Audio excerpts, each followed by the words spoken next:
65 साल की उम्र में उसको ये कह के हटा देना कि आदमी काम नहीं करता, मुझे लगता है इससे पीड़ा की कोई बात नहीं हो सकती।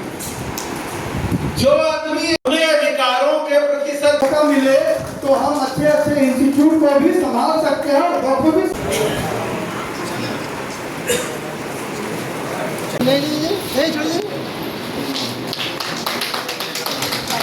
जो आदमी माननीय मुलायम सिंह जी के जैसे गांव में जहां पे रूल का कोई शासन न हो उस यूनिवर्सिटी को नियम में ढाल दे, जो आदमी 250 बेड के अस्पताल को पहला नारियल तोड़ने से उसको चला के आया और जब वो न रहा हो तो चल न पाया हो, उसको चला के आया हो,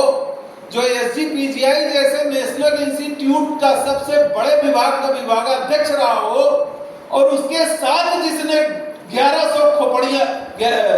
10,000 खोपड़ियां खोल दी हो, अगर उस आदमी को एक स्टेट में जाके कोई ये कहे कि आदमी काम नहीं करता है तो मुझे लगता है इस पे पार्लियामेंट लेवल पर बहस हो जानी चाहिए।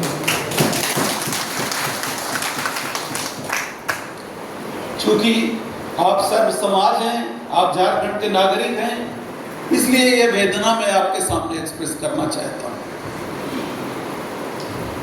अब जब मैं रिम्स आया तो ये वही रिम्स है जिसमें 25 ऑपरेशन थिएटर थे और उसमें से 12 इसलिए नहीं चल पाते थे, 10 इसलिए नहीं चल पाते थे कि वहां एनेस्थीसिया की मशीन नहीं थी, वहां मॉनिटर नहीं थे, ऑपरेशन थिएटर में लिनन नहीं था, ऑपरेशन थिएटर में ग्लव्स गाउन नहीं थे, ऑपरेशन डॉक्टर 2 बजे के बाद दिखाई नहीं पड़ते थे।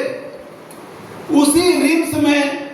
जब डॉक्टर 5 बजे तक बैठने लगे, जब एनेस्थीसिया की मशीनें खरीद दी गई है, तब जब 5 महीने कोड ऑफ कंडक्ट चलता रहा, जब खरीदारी नहीं कर पाए और करीब 200 करोड़ का इक्विपमेंट एक आदमी ने खरीद लिया, जब कोई ज्वाइंट डायरेक्टर प्रोक्योरमेंट का न हो, 116 करोड़ का इक्विपमेंट आ चुका है, 95 करोड़ का एलोन हो चुका है, मतलब कभी भी ऑर्डर दे सकते हैं, और 100 करोड़ का करीब पाइपलाइन में हो, ओपीडी खुद डायरेक्टर जाता हो, राउंड खुद डायरेक्टर लेता हो, उस डायरेक्टर को अगर कोई ये कहे कि ये काम नहीं करता इसलिए उसको हटा दो, तो मुझे लगता है इसके पीछे मंशा क्या हो सकती है आप समझ सकते हैं। देखिए, मैंने अपने बचपन से ही एक लक्ष्य रखा। मैंने करीब आप जानते हैं 10,000 से ज़्यादा कॉम्प्लिकेटेड ब्रेन के ऑपरेशन किए हैं। कभी ज़िंदगी में कोई मल प्रैक्टिस नहीं की। जो सरकारी स्टैंप है उसमें दस्तखत करके जो तनख्वाह मिली उसमें हमारा भरण पोषण हुआ। ये बात और है कि जितनी मेरी सरकारी तनख्वाह थी उतनी उससे ज़्यादा मैं एक ऑपरेशन में ले सकता था इसी देश में। लेकिन एक समाज से हमेशा जुड़ा रहा, समाज की सेवा की, हमारा जीवन इस देश के लिए समर्पित रहा। 2 से ज़्यादा संस्थाएं मैंने गवर्नमेंट की इस्टेब्लिश की हुई हैं, जिसमें एक नया एम्स है, 250 बेड का हॉस्पिटल SGPGI में पहला नारियल तोड़ने से उसको कमेंसमेंट तक किया, बड़े डिपार्टमेंट का विभाग अध्यक्ष रहा,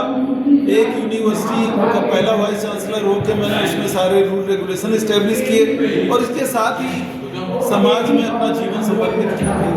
उसके मद्देनजर ब्रिटिश पार्लियामेंट में ऑनरेबल पार्लियामेंट ने पार्लियामेंटेरियन जिनके पास 4 तरह के प्रोटोकॉल्स हैं, उन्होंने कॉमनवेल्थ के चेयरमैन के थ्रू मुझे सम्मानित करवाया और उसी के साथ साथ मुझे कॉमनवेल्थ, जो आप जानते हैं करीब 55 कंट्रीज़ का एसोसिएशन है जो डेमोक्रेटिक सिस्टम के लिए, अपलिफ्टमेंट के लिए, जस्टिस के लिए, हेल्थ के लिए काम करता है, उन्होंने हमको फेलोशिप से सम्मानित किया। इसके लिए मैं और आज झारखंड के लोगों ने जिस तरह मुझे सम्मान दिया, मैं ब्रिटिश पार्लियामेंट के लिए नतमस्तक हूँ, कॉमनवेल्थ के लिए नतमस्तक हूँ और झारखंड के लोगों के लिए भी नतमस्तक हूँ। ये था कि सभी समाज के लोग इसमें बैठे हैं, नॉट शेड्यूल कास्ट नहीं है, लेकिन हम लोग सोचे कि सब समाज की ओर से डॉक्टर राजकुमार ब्रिटिश पार्लियामेंट में सम्मानित किया, कॉमनवेल्थ ने सम्मानित किया, तो भारत के इस गौरव क्षण को शेयर करें समाज। और इसी हैसियत से आज ये कार्यक्रम रखा गया है कि हम लोग सभी समाज के लोग इनका जो भारत के जो गरिमा को बढ़ाया है, तो हम लोग छोटा सा भेंट करें, सौल दें, फूल दें और इनके अभिभाषण सुने। यही आज का कार्यक्रम है। और बाकी सभी संगठन के लोग हैं, वो अपना संगठन अलग चीज़ है, लेकिन मेन काम जो है सही सम्मान समारोह था।